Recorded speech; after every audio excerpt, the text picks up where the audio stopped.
I'll start with you, Curt. Okay. What kind of questions do people ask after the presentation? What kind of things are they most curious about how to apply some of these methods on their operations? Well, most people, when they want to always wonder why noise isn't a good thing. That's because everybody uses noise and relies on noise so much. And so we feel that the noise thing is just, if you have to use noise, it means your angles are right or your pressure is in the wrong place. So that's what I usually hear a lot is, why not noise? Ron, what would you say if there's one thing that needs to change most in cattle handling practice with people that see this? What would that be? For me, it's changing to work with normal behavior patterns of cattle versus against them.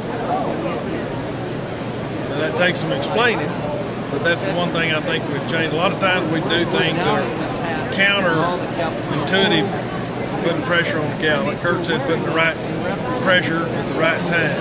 And that all goes to get a cow to respond to what's natural for her to respond to. A lot of times we're asking them to do things that they can't possibly do or won't do without a lot of force.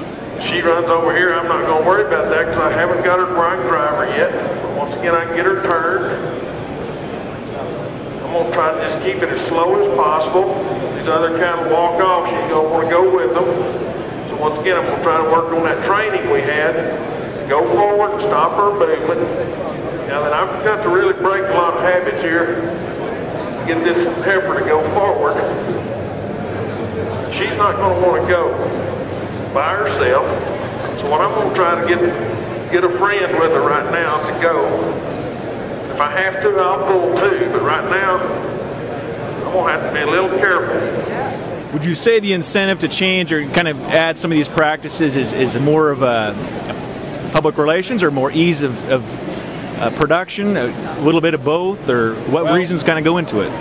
I think the thing we have to think of first is profit, and it's the easiest way to increase profit with no money in.